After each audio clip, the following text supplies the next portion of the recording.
Greetings, my name is Monty Martin. And I'm Kelly McLaughlin. And we are the Dungeon Dudes. Welcome to our channel where we cover everything D&D, including advice for players and guides for game masters. We upload new videos on Tuesdays and Thursdays, so please subscribe to our channel so that you never miss an episode.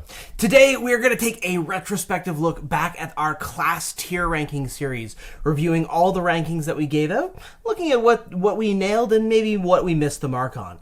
But before we get into this discussion, we just want to let you know that we have our Kickstarter for Sebastian Crow's Guide to Drakkenheim live now just for a little bit more than a week. After analyzing all of these subclasses, we are excited to release a book that has some subclasses that we designed ourselves in them. At least one subclass for every core class in 5th edition, as well as a brand new class that we're bringing to life, the Apothecary. We've partnered with the amazing team at Ghostfire Gaming who have sponsored this week's episode to expand the world of Drakkenheim as well with this book. So whether you are running your own 5th edition campaign or are checking out Dungeons of Drakkenheim, Sebastian Crow's Guide to Drakkenheim is going to have lots more that you can bring into your games. And best of all, with all the new subclasses that we've created for the game, all of our backers are going to be able to join in the playtesting process for this book right away this fall. So even though the Kickstarter is going to be closing up on September 17th, and the book is going to be a little ways before we actually start shipping it, everyone who backs the project will be able to dive in and start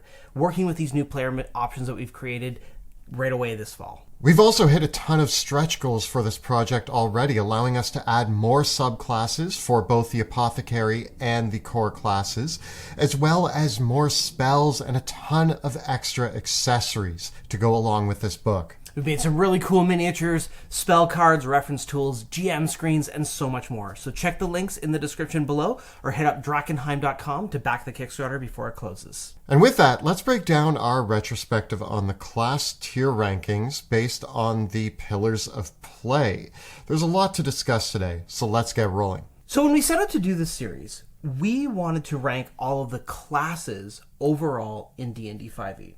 And we thought that the best way to approach that was to break them down by party role, following along the 7 party roles that we identified in this video right up over here. By looking at it through party role, we actually got to dissect a little bit further what the classes excelled at, because we believe that there's not really a bad class, although we'll talk about the ones that didn't fare as well, in D&D. But what's important is that not every class is good at everything. Certain classes excel in categories that other classes are extremely weak in, and that's why making a well-balanced party is part of the special sauce to a game of D&D.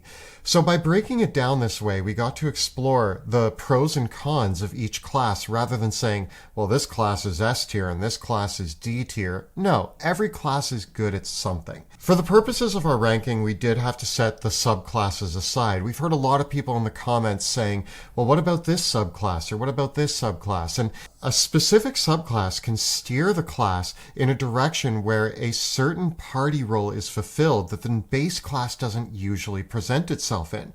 And for that reason, we had to be very careful about what subclasses we talked about and try to look at the core class and the general gist of what is offered as a whole. And that fed into the metrics that we used for our rankings. In this series, we very intentionally only gave out one S-tier ranking for each category, really defined as the class that we felt could excel at that role regardless of any sort of build options that you take. It's almost a fit for that character that you can't be bad at that role unless you really, really try to be bad at it. Whereas the A-tier ranking would represent something that the class naturally excelled at as well, but maybe that you still had to have a little bit more intent behind that.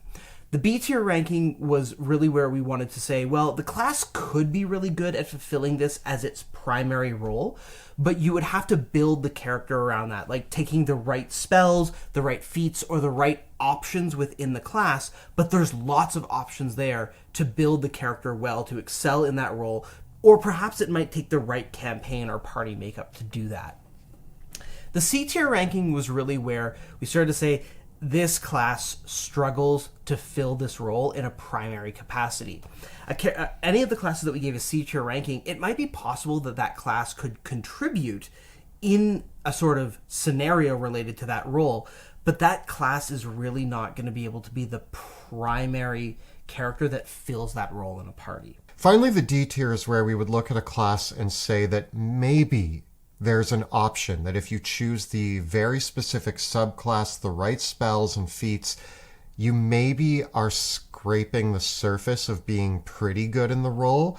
But other than that, it's either you're trying your absolute hardest to fill it, but as a base class, you're not going to fill that role.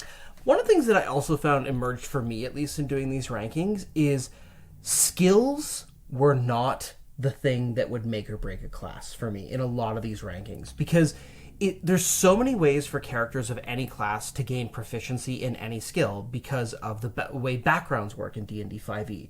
And there's a lot of accessible ways now even for characters to get expertise and skills. And so for me, just because a character had access to the proficiency in that skill and a really good ability score modifier, that for me is the definition of the B tier. For me. And I wanted to see classes that had more than just skills and skill proficiencies to contribute to a given role. Now, I do think that our community had a lot of great things to say during this process. And today, I also want to talk about some of what the community offered. Because the community has kind of proven to me that even though we've given our rankings, you can kind of build the character you want to play and have fun in almost any party role with any character. No matter what, whenever we gave a C or a D out, there were voices on the internet who said, but what about this option? And what about this option? And really, at the end of the day, I hear you, and it makes me love this game even more. Yeah, it's really remarkable the ways that even you can take a character that might have gotten a C or D tier ranking in one of these roles and really hone into that specialization and make them able to fulfill that role. Sometimes that comes at the expense of over-specialization, or there's a trade-off there in making that choice, or sometimes it requires a little bit of multi-classing as well. So there's all sorts of ways around the low rankings that characters of that class, by multi-classing, taking a specific subclass, taking a specific feat, taking a very specific build option, could turn things around. I think one of the most profound examples of this is what happens when you play a Hexblade or a Blade Singer Wizard to the character's damage dealing or frontline ranking. Obviously not the same as the baseline ranking.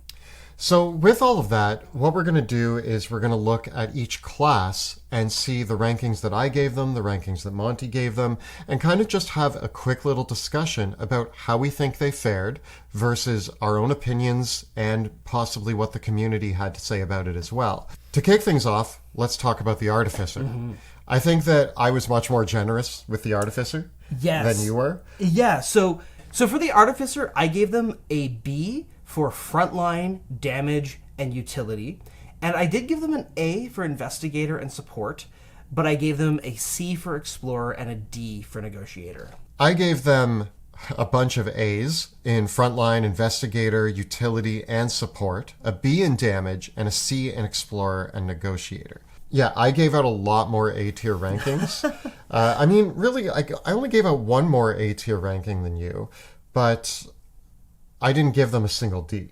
Yeah, I think I was a little bit harsher on the Artificer than you were. You've played more Artificers than I have. I think you played like 2 or 3. I've played 3 now at this point. And so I think that definitely gives you a much more positive view, because I think that those have been some of your favorite characters too. That might also be part of the bias, though, is that I did play them, and whether or not they're good in the role didn't matter as long as I was having fun. And I got to tell you, I had so much fun playing an Artificer every time I did, which naturally makes me want to rank them higher, because I was using my tools, my tool proficiencies, my abilities to change and adapt situations. I was forging documents. I was picking locks. I was solving so many problems in the game, whether that was using forged documents in a negotiation or using my lockpicking skills for utility purposes.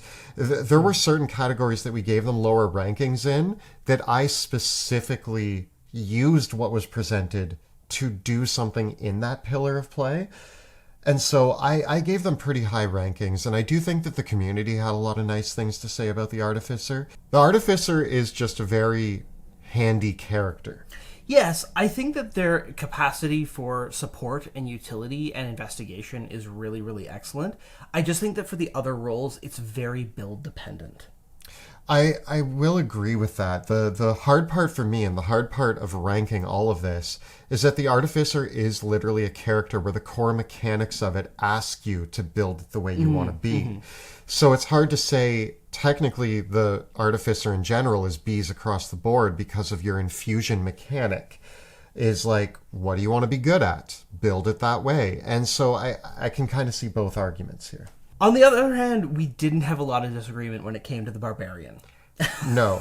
Now, it's interesting that as we look at the Barbarian, it's definitely one of those classes that they are good at these things and they are not good at these things. And it's very obvious what the Barbarian excels at. I will say that the biggest lesson for me on the Barbarian was actually hearing from our community who had a lot to say about it maybe not being a D across the board in everything except these two categories. I think that the Barbarian possibly might be C or maybe even a low B in certain categories. I hear a lot of people saying that exploration should have been higher.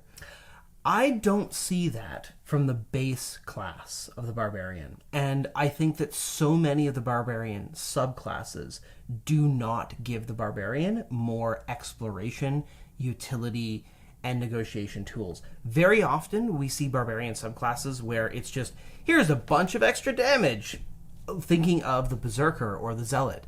In fact, I think it's only really the Totem Barbarian that gets some of these extra utility features to it. And so for me, that's where we can't have one subclass be the class that we judge the whole class on. We have to look at everything and we have to look at the base character's class features. And for me, the Barbarian could definitely take proficiency in some skills and contribute to these roles. But even with the features that the subclass gains, I really struggle to see how the Barbarian's going to be even a secondary or tertiary in any of the D tier roles. Yes, the Barbarian could maybe help out in a skill challenge, but I really struggle to see how you could build that anywhere close to fulfilling the role in a primary capacity. If we're looking at the typical Barbarian and you had a party that was 4 barbarians and they are in for an investigation, infiltration, negotiation mission, it's going to be a struggle. Yeah. Unless somebody built against type. I think even if somebody built against type without multi-classing or taking a bunch of magic-related feats or other features that, again, are available to characters of all sorts of classes, I really think you're going to have to simplify the scenario for the Barbarians to be able to do that. As soon as you add any sort of complexity to an investigation or exploration scenario, I think that as soon as it's something that you can't bypass by either hitting it with an axe or making a skill check, I'm not really certain where the Barbarian has another ability that they can use here. And I think one of the things we revealed here is that several of the martial classes, not all of them, we'll talk about that, but several of the primary martial classes, when we say martial classes, the ones you probably think of first, are very much steered towards let's give them more damage. And we haven't really given them a lot of options to be different than that. And I think that that's a disservice to some of those martial classes. So overall, we gave the Barbarian A rankings for frontline and damage dealer and Ds across the board everywhere else. And one of the things that I will note is I think the Barbarian is really good at being a frontliner and a damage dealer at the same time.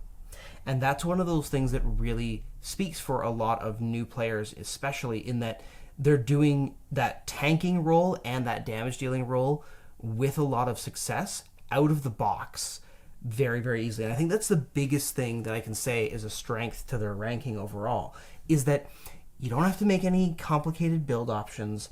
You don't have to choose the right subclass. You don't have to really do anything beyond what is intuitive and obvious with the class. And you have a character that excels in 2 very core roles. As we move on to the Bard, though, I think that this is where we start to see the implications of what it means to be a spellcaster in D&D 5e. Oh, yeah. And the Bard, honestly, kind of takes the cake as one of the strongest classes in the game. For the Bard, I personally didn't give it a single D tier ranking. I gave it a C in frontline and damage, gave it an S in investigator and negotiator, gave it an A in every other category. So explorer, utility, and support, A's across the board there. I was a little bit different in my rankings. I gave the Bard a D for damage, but agreed with Kelly on the frontliner ranking. I gave the Bard an A for investigator, explorer, and utility, and S's for negotiator and support. That being said, I could very easily see flipping that S to be in agreement with you and moving either giving the Bard S in investigator and A in support and shuffling things around there. I could see the argument for giving the Bard S in all three categories. This is the thing, is the Bard, being the jack of all trades, really does get to pick what they want to excel at. And I think the really special thing about the Bard is whatever you choose to be S in, you're still probably going to land A tier in the others. Absolutely. I think that your Bard can be an amazing support character. I think you're going to be incidentally an amazing negotiator. Like, you really don't have to build your Bard to be a good negotiator, because you're going to have the high charisma score. You're naturally gravitating towards those things. Yes, conceivably, you could not be proficient in one of the social skills, and you could not take a single charm or enchantment or illusion spell, but that's a pretty rare Bard build. I don't very often see Bard players make their characters that way, because usually that's part of what you're here for with the class. What's really great about the Bard is when we look at where we gave them the lowest rankings, being frontline and damage dealing, we actually do have subclasses that say you can still be great in all the categories you're great in, and also be a damage dealer and frontliner. Not to the point that you're matching the fighter or barbarian, but if you want to play a swords bard or a valor bard and stand up next to the fighter and barbarian, you still have the benefit of being A tier in everything else and probably pushing yourself into B tier in damage dealing and frontlining. Absolutely, because it's when the whole package comes together that you get a really powerful character. And I think this is one of the things when quite a while ago when we were ranking the Bard subclasses and we're like, well, the Swords Bard is D tier and whatnot. You can be playing a Swords Bard, which is arguably not the strongest Bard subclass, but just by merit of the fact that you are a Bard, you will be the strongest character in the party. We've said this so many times. When we were doing those rankings, it was tough because us giving a Bard a D was not the same as us giving a Monk a D. Yeah. The Bard D was just us saying, like, this isn't the greatest Bard, but it was still one of the greatest characters in the game. And I think the Swords Bard is actually a really strong contender for evening out all the options. If there was a contender to give a class in D&D 5e the absolute S tier ranking, it could go to the Bard. I think so. Yeah. The Cleric, I think the rankings here are quite interesting because the Cleric is very, very powerful. But I was actually surprised looking across the board at my rankings because I basically gave the Cleric a B across the board and with a D in Explorer and an A in Support. Mine was pretty B heavy, but I did give a C in Investigator, a D in Explorer, and an S in Support. I think that regardless of the Cleric subclass you choose, regardless of your build, you're going to be a support character. I think the across-the-board B ranking combined with the A/S support, and I do have to say I really wrestled with whether or not to give the support S tier myself to the Bard or the Cleric. But the support role is so powerful. In many ways, being A or S tier in the support role can overshadow being whatever rankings you have in Investigator, Explorer, and Utility and Negotiator, because the support role just is such this important engine. It's like the furnace of the whole party.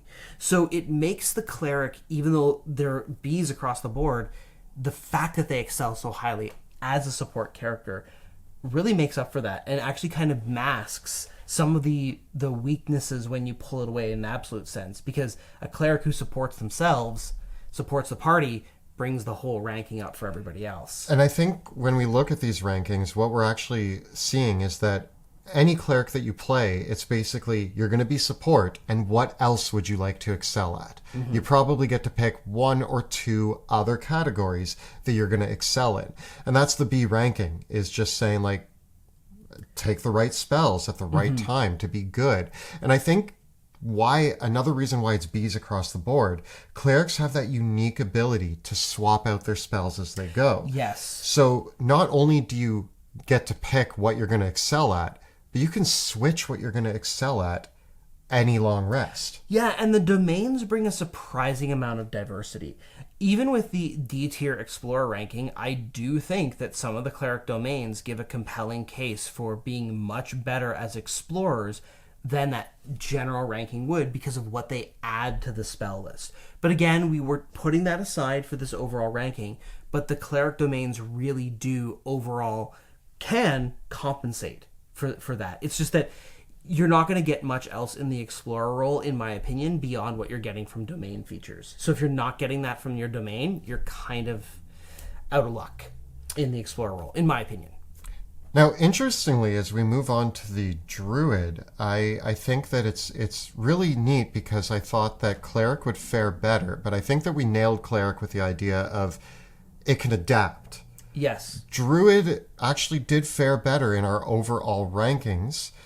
In many ways, I think the Druid is more adaptable than the Cleric. I have played with many Druids in our campaigns, and they're always the most inventive problem solvers. And they use their abilities and skills and spells in ways that you just go, I would have never thought of that. And almost every Druid player does that, and it really makes me want to play a Druid more so that I can be that person who just solves the problems at the table in the most inventive ways. With the Druid, I gave them a B in Frontline, a C in Damage, a B in Investigator, an S in Explorer, A in Utility, C in Negotiator, and A in Support. Other than a couple Cs, they did land an S, a few As, and a couple Bs, which kind of tell you that they can be really good at a lot of different pillars at once. Yeah, my Druid ranking, I gave them a B in Frontline. Of course, the Moon Druids really changed this. C in Damage, A's in Investigator, Explorer, and Utility, C in Negotiator, and B in Support. I could be argued up. I know it was noted, actually, that I did not give an S tier for Explorer Infiltrator, and I do think, in retrospect, I would give that to the Druid. I think that Wild Shape is just such a profound ability, combined with their entire spell list, and I could see bumping up the ranking for Support, again, depending on spell choice and which subclass you choose with your Druid. Mechanically speaking, the Druid and the Cleric really do step on each other's toes a lot. They're very, very similar in so many ways, but because of their flavor and because of the difference in the way their subclasses work, it sort of bears out in a different way, and they feel like very different characters in many cases. You could build two characters that feel very similar with them. It's interesting. Which do you think is stronger, the Druid or the Cleric? This is so tough, because I think what's actually important is, if you do look at our overall rankings, it depends. The Cleric is by far the heart of the party with support, more so than the Druid. The Druid is an excellent support character, but I think the Cleric is the better support character, whereas where the Cleric suffers is in the Exploration Infiltration category, which is where the Druid might be the best in the game. So I also think that it depends on your environment and your campaign in a lot of ways. The Druid excels in natural environments. They have all sorts of spells and tools to use for bringing trees to life, or stepping through them, or plant growth, or all of these really cool spells. And they can be healers, and their Wild Shape is really impactful. It's hard to say, because I think the Clerics are one of the strongest characters in the game. Their support is just so good. It just is better than the Druids. I think I need to play more Druids. I've played a couple Clerics, and I think I've only dabbled in Druids in like one-shots and stuff like that. And when I was in exploration scenarios, I felt really powerful. I didn't quite feel like I could solve every problem unless I was being extra creative, which is the benefit of the Druid. Yeah, I think the Druid's problem solving is stronger. I do. I think they have more tools for that. I also think the Cleric has a little bit more edge in the damage dealing department. I agree. Yeah. Moving along to the Fighter, once again, we have a pretty cut and dry ranking here. We both gave the Fighter A as a frontliner, no dispute there. S tier for the damage dealer, and then D's across the board. Again, this is one that our community was pretty vocal about. I feel like our community has different opinions about the D's across the board for everything for both Barbarian and Fighter. Mm-hmm. Again, I think that the Fighter struggles to be the prominent character in a lot of those other roles. Can they be pushed up to maybe a B ranking in some of those categories? Yeah, with the right subclasses, the right feats, and fighters do get a lot of feats. So the one benefit you have as a fighter that I will say over the Barbarian is you're spoiled for feat choices. So if you want to blow a feat choice on taking Observant or something of that nature, you can kind of push them in interesting directions that you don't necessarily get with the Barbarian, because I've honestly built fighters at high levels where I run out of feats that I want to pick to build my character. And I'm like, I don't know, let's throw Alert in there. Let's throw whatever. Mm-hmm. And you do get that benefit with the fighter that I think can make them good. Once again, the subclasses change the equation here. I think one of the things with the fighter is that so often the subclass choice can make them even a better damage dealer or a better frontliner. So with the fighter, sometimes the problem is it's like, oh, I would love to have a little bit more in this role, but I could just deal more damage. It's like even with the Battle Master, there are now maneuvers where you can use your maneuver dice for persuasion checks. But you're like, but I'd like to get that bonus to attack rolls, and I'd like to knock people prone. So in a lot of cases, the fighter does force you to choose, do you want to excel in your already excellent role even more so, or do you want to have another specialization? And I really think that this is the issue that I have with the design of the fighter overall. I think that the fighter and the Barbarian should have just had more free features to make them better at these other roles, and just have that amazing damage dealing as a baseline. Give us more options that don't force us to choose, hey, fighter, do you want to have this feature that gives you more damage, or this feature that makes you contribute in other ways? Why should that be a choice? I really think that the damage dealing thing, it's almost like I feel that every class's primary role, you should never have to make a mechanical choice that forces you to give up strength in your primary role in order to bring in a secondary role. I think the choice should always be, hey, you're really great at your primary role. Now, what secondary role would you like to have? Rather than having to drop the scales the other way. I mean, but that's why they gave us the incredible Purple Dragon Knight, which is S tiers across the board. Speaking of S tiers across the board, how about that monk? It's really dismal when you look at it on paper. Shall we bring it up on screen? Let's all look at this.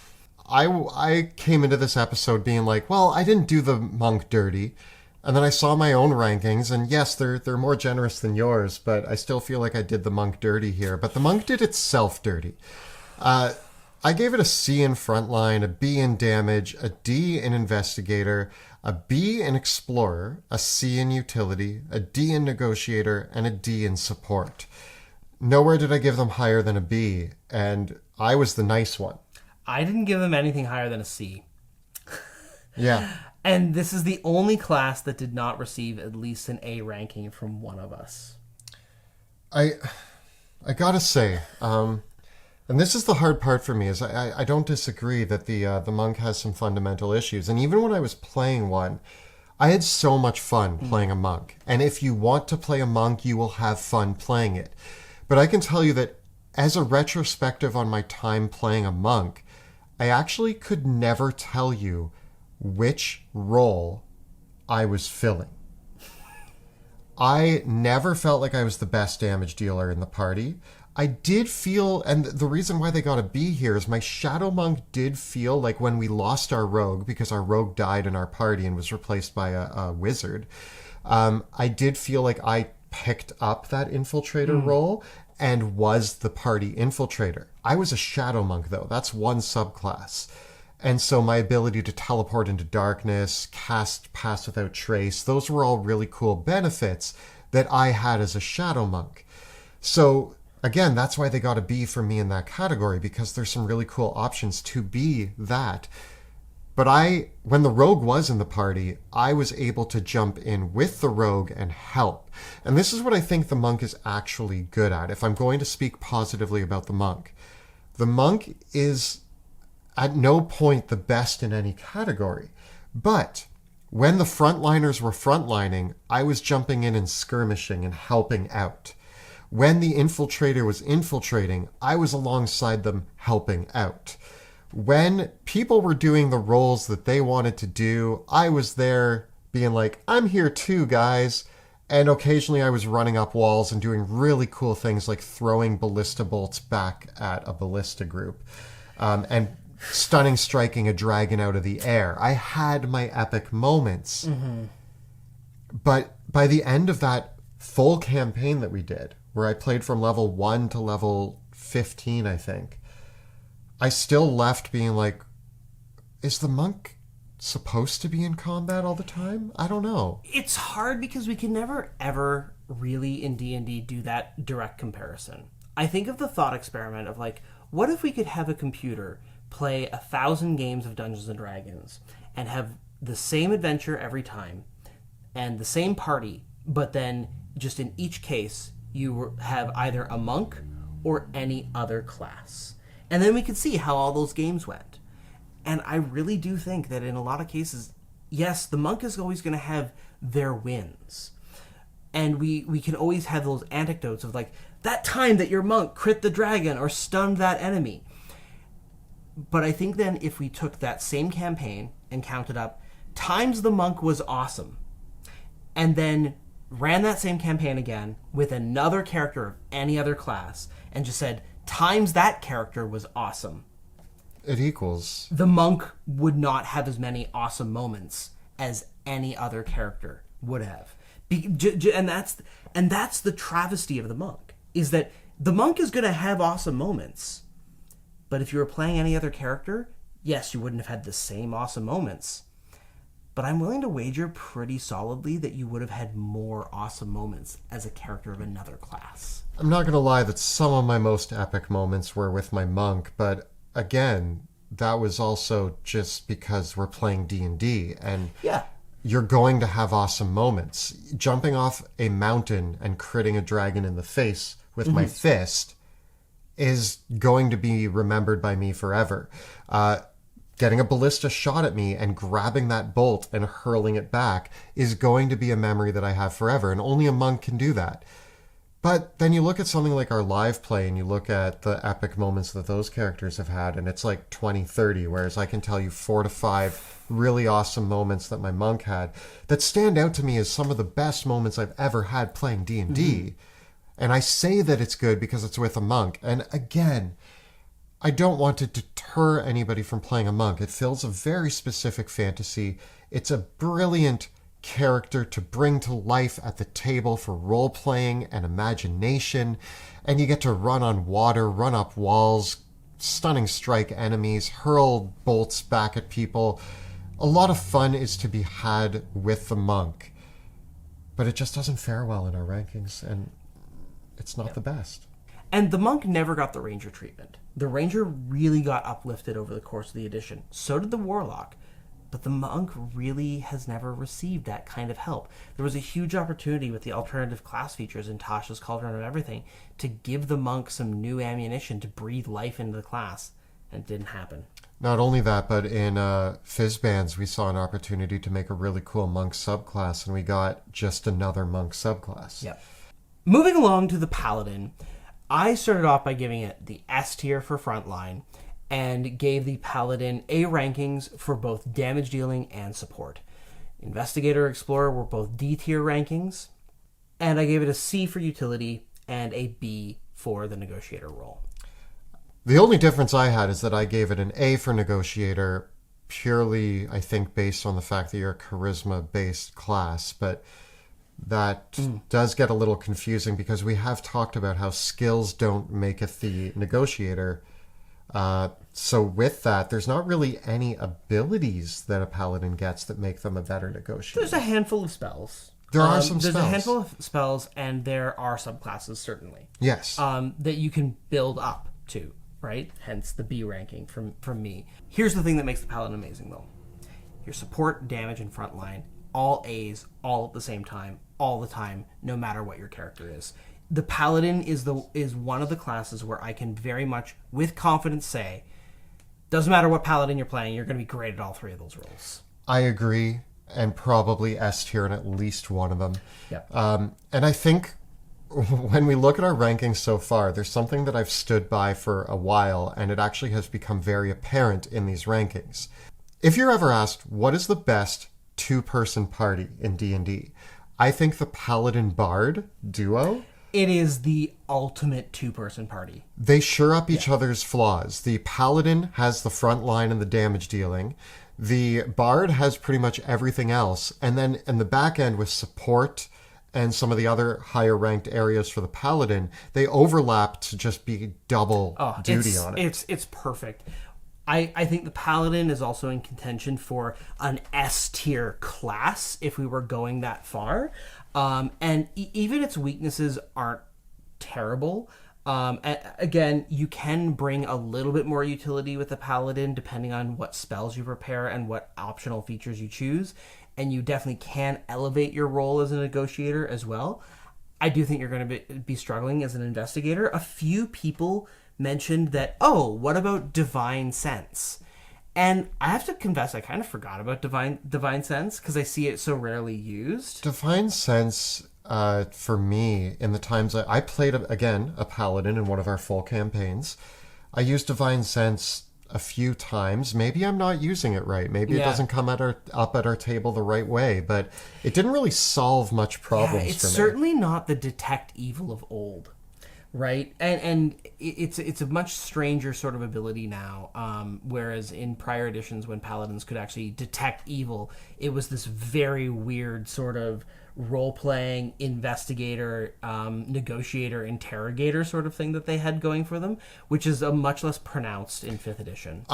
When I think of Divine Sense and the way it works at the table, I think of in Diablo when you're playing the Necromancer and you walk into the Den of Evil and he goes, I sense death within this place. Yeah. It's like, that's it. It's like, yeah, of course there is, buddy. Yeah. Oh, look, a skeleton's right there. Anyway, I that's what I feel is like every time I used it, I was like, do I sense any undead nearby? Yes. Right. Probably. I'm in a graveyard. I'm in a crypt. I'm in a tomb.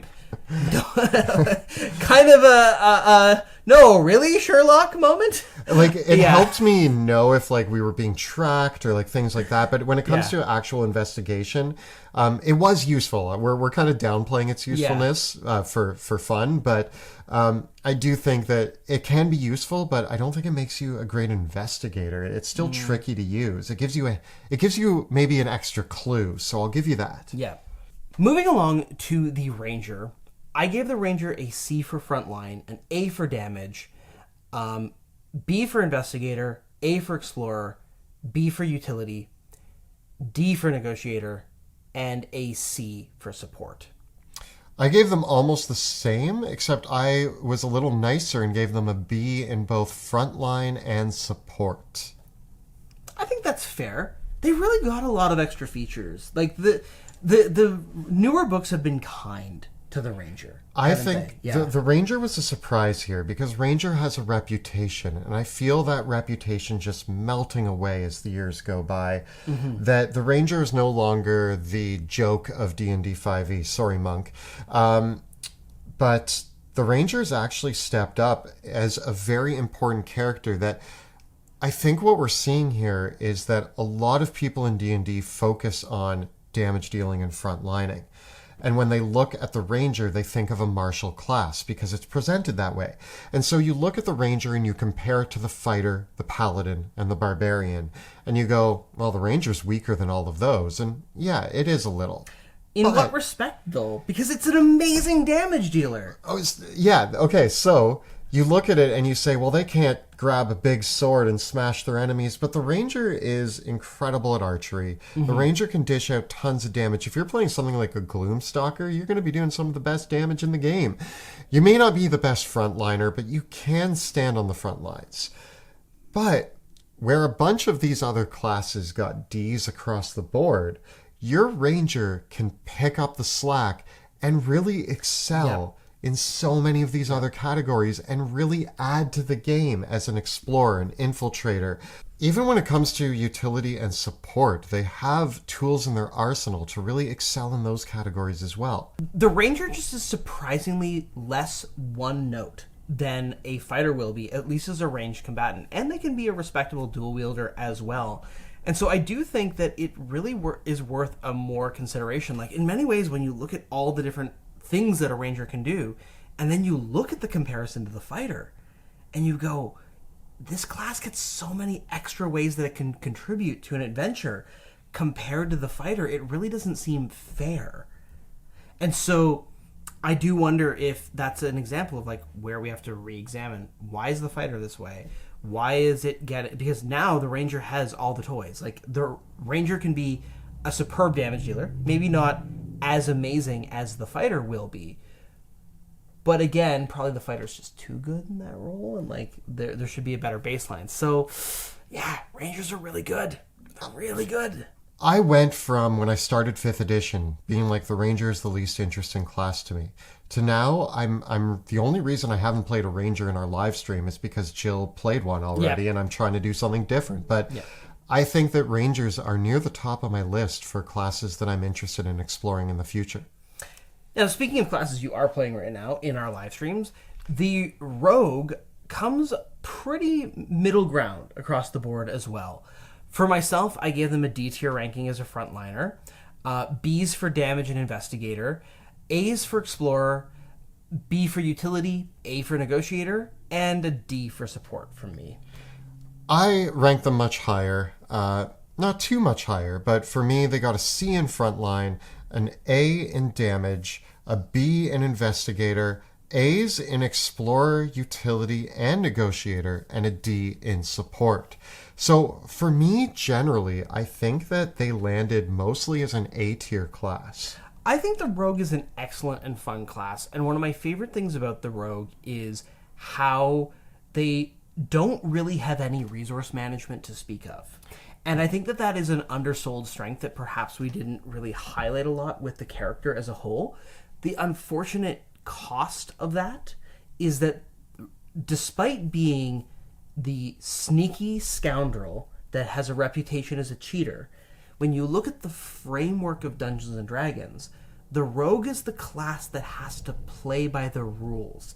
They have to rely on their skills. They have to rely on what the rules say they can and cannot do, and then your own creativity as a player to just kind of look at the universe, look at the environment, look at the situation, and without any sort of magical aid, come up with solutions.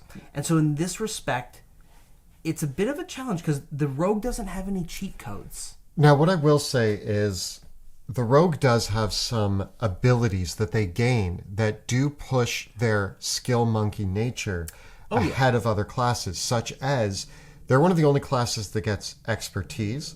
Bard is the other one, which is why Bard is our big poster child for S tier classes here. But the rogue does get expertise, which is an ability that says skills don't make or break your abilities in these rankings. But expertise kind of does. I'm really noticing that in particular with Wilhelm right now in our live streams, where the combination of expertise and reliable talent is amazing. Just the consistency by which your character can accomplish any of the skills that you're proficient in is really notable. Really, really notable. I cannot roll lower than a 23 on stealth or acrobatics. Just because of the way the rogue is built. So that is something. If you take expertise in Thieves' Tools, you are the best lockpick in the game. Yeah. Now, there is something to be said for a wizard who takes knock, but... Or just dimension doors onto the other side of the door. Or just dimension doors onto the other side of the door, yeah. So this is where spellcasting is a limited resource, and the power level of spellcasting is above what a rogue can perform.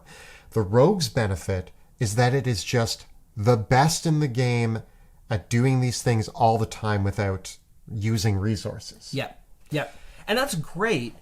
I think that where that resource mechanic kind of counts against the rogue is that the trend with D&D is to have like 2 or 3 encounters a day where the spellcasters can bring all their tools to bear, and as soon as the spellcasters run out of gas, it's like, well, it's bedtime. And the rogue's like, well, but I could do all of these things. And they're like, no, rogue, no. Thanks, that's really cute that you can pick locks, but I'm out of my ability to reshape reality, so we're going to bed. This is the hard part, is when you actually look at it in a vacuum, where like the rogue, if you just talk about the way it interacts with the rules, yes, the rogue's incredible. But this is a game where you're playing with a party. Yeah. And so many times, even in our live stream, there's been moments where our fighter and our ranger rogue are like, let's keep going. And me, the sorcerer, I'm like, no, guys. We're taking a rest. And the fighter's like, you mean a short rest? I'm like, no. Long rest. Yeah. We're taking one now. Otherwise, I'm useless. And we're not going to go adventuring if I'm useless. So it's kind of, you have to fall back to the lowest common denominator, which means that the rogue, again, playing by the rules, is probably not going to be like, hey, I'm going off on my own to pick locks. I mean, some rogue players might, but then they're going to die. Yeah. As we come to the sorcerer, we get into the 3 primary spellcasters here. Mm-hmm. The sorcerer, actually all the primary spellcasters kind of share this idea, but generally speaking, you do not want a sorcerer on your front lines, but pretty much everything else, they're pretty good in. I gave the sorcerer a D in front line, but then I gave them Bs in damage, investigator, and explorer, an A in both utility and negotiator, and a B in support. For me, I was quite similar. D in front line, B in damage, investigator, and explorer, A in utility and negotiator, and B in support. And once again, I think for me this comes down to the sorcerer's limited number of spells known, combined with their meta magic, means that if you choose to be an amazing damage dealer, you will be. But if you don't choose the damage dealing spells and the meta magics that interact with that, you will not be. And so with the sorcerer, you get this amazing versatility, but you have to make the decision on what you excel at. And this is where I'm actually going to compare them in a way to the cleric, because we're also seeing a character here that gets a lot of Bs across the board. Yes. The difference is the cleric gets to choose every long rest what it's going to excel in. The sorcerer, you do get to choose, but you're choosing for the whole game. You're picking what you're excelling at. Yeah, you can do a little bit of retraining. That's baked into the class, but you have to decide when you level up. And if you get locked into a choice that isn't what you wanted, then you're going to have to ask your DM to retrain. Yeah, and the sorcerer is excellent in the fact that it's a charisma-based spellcaster. It has access to a great variety of spells. It does have limited spellcasting, but I do think its meta magic offers some really potent options. And some of the newer subclasses we've seen lift the bar on the sorcerer by quite a bit. The new subclasses, by adding spells known to the sorcerer and giving them more choices for how they can retrain around, mean that the sorcerer is able to fulfill more roles simultaneously. So in many cases, if you're not playing a Clockwork Soul or an Aberrant Mind, you often have to say, okay, well, I'm going to be a Divine Soul and I'm going to be a damage dealer and support. And that's all I can do. Whereas with the Aberrant Mind and the Clockwork Soul, having played those, it really feels like you can be several of these things all at the same time and then have a backup solution for several of the other roles too. So the sorcerer is very well rounded in that respect. And as we move on to the warlock, I think it's interesting that the warlock is such a unique primary spellcaster. Mm-hmm. Their spellcasting mechanic is a lot different. They get really cool invocations, which again leans itself towards the whole, you got to build it and you got to make choices. What are you going to be? But there is something that sticks out to me with warlocks. And as we look at the rankings I gave them, for the warlock, again, They're a primary spellcaster, so I'm giving them a D in frontline.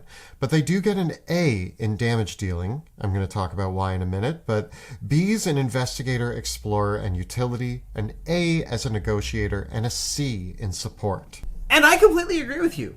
Why do they get an A in damage dealing? I think that what's important about the Warlock is you can play against type, but if you talk to everybody that's played a Warlock, there's one of two types of people. There's people who are like, oh yeah, obviously I'm taking Eldritch Blast.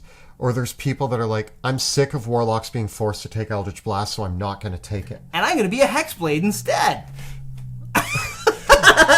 And so there you go. You're either going to play the Eldritch Blast Warlock, Yeah. and honestly, if you're not taking Eldritch Blast and you're not playing a Hexblade, you're doing it very intentionally to play against type for what the Warlock offers. Yeah, you want to be against the meta. And you know what?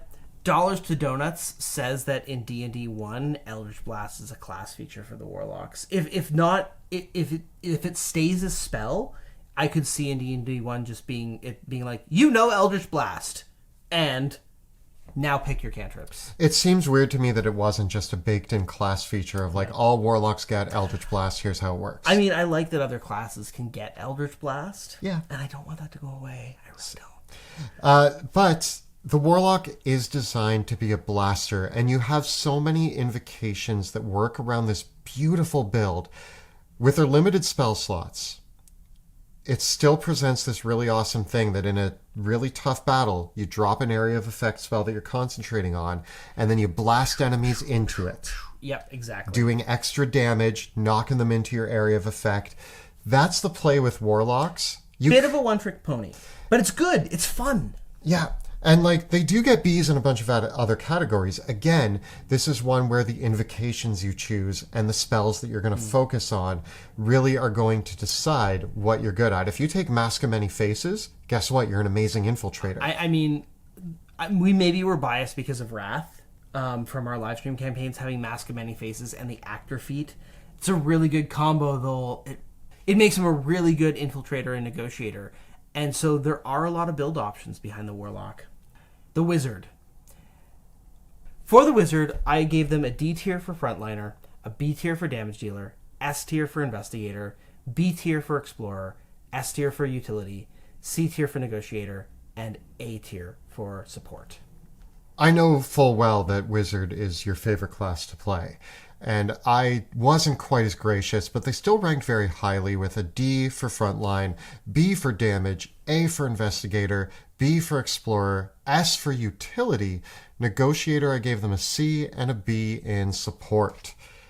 You gave them a couple more S tiers and a couple more A tiers, but I think our arguments, this is where our biases do come out, because the classes that I've played and loved generally ranked higher in mine. The classes that you've played and loved generally ranked higher in yours.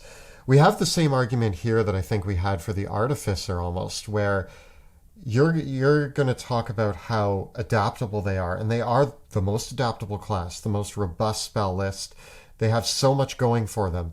I do think that you're going to have to build them to excel in those categories by your spell choices. Now, mind you, they do have a spell book, so you can kind of get a bunch of different tools, but you still have to pick which tools you're bringing to the table. Yep, but you always get to bring those rituals with you, and I just find with the Wizard, I played many Wizards over the years across several editions, and the thing that it always comes down to is this. A Wizard almost...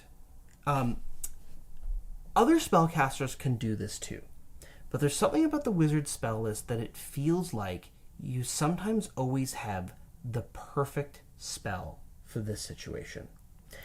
And in many cases, in many campaigns where I played a Wizard, I have needed to cast but a single spell. And that was it. And that solved the problem. It was like playing a Wizard feels like you're carrying this magic ring of skeleton keys, where you just have to figure out what is the key that's going to unlock this door. And that really is so powerful. And of course, when you run out of keys, you're just kind of like, okay, bye. But you have a lot, and that can bring you through a lot of encounters. And so I think that if you have that strategic mindset you use your resources intelligently, and you solve the problem with the right way. And again, it comes back to that Dresden Files sort of thing. Like, you know, how many times in the Dresden Files does Harry Dresden get beat up? He's in a bind. It's like he feels completely useless. And then he's like, oh, this is the solution to the problem. Yeah, and I will say that when you look at the wizard spell list, I actually get a very different image of the characters I want to play than I do when I look at a sorcerer, bard, or warlock. And I mean, that's why they're different classes. But whereas one of my favorite classes is the sorcerer, but I'm usually steered towards an investigator / damage dealer / battlefield controller. With the wizard, I love the idea of building a wizard who takes knock, pass wall, dimension door, and like all of these sort of spells that are just the obscure problem solvers, just for the moment that I get to be the guy.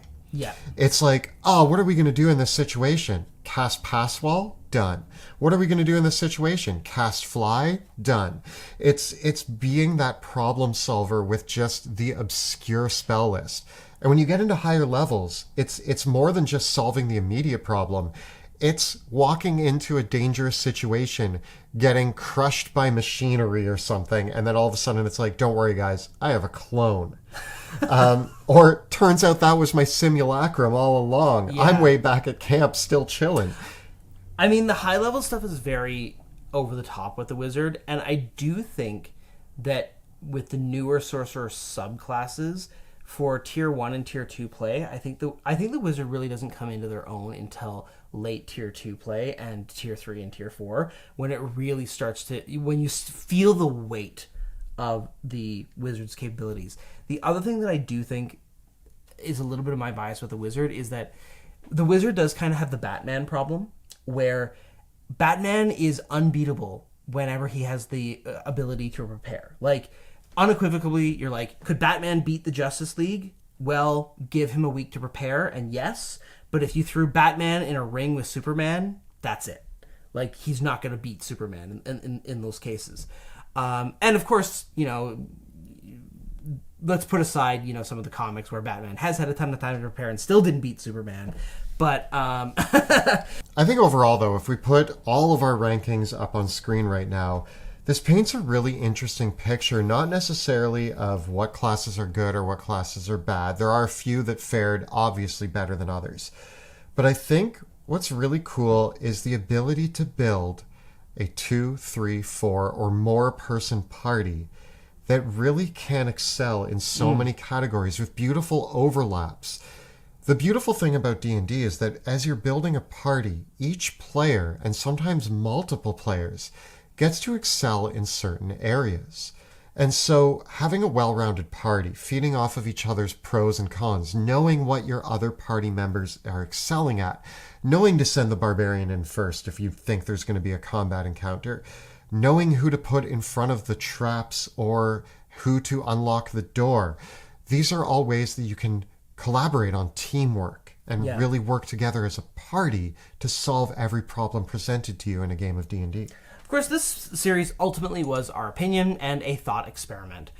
One of the more interesting takeaways that we can get from ranking the classes in this way and looking at them like this, rather than figuring out what's the meta build, is as dungeon masters we can go, oh, this is a useful way to help me think about the types of encounters that I want to put before my players, the types of opportunities that I want to create for their characters, so that I can kind of augment the situation to make sure that players are getting those chances to have those awesome moments, right? Because ultimately that's the biggest thing that can kind of negotiate all of these rankings, is that if as a dungeon master you're cognizant of the strengths and weaknesses of your player characters and how they built their characters, not only can you put interesting challenges before them, but you can create opportunities for them to feel awesome when they overcome those challenges by using their own ingenuity and using their own character abilities. So this has been a retrospective on our class tier rankings in Dungeons & Dragons 5th edition.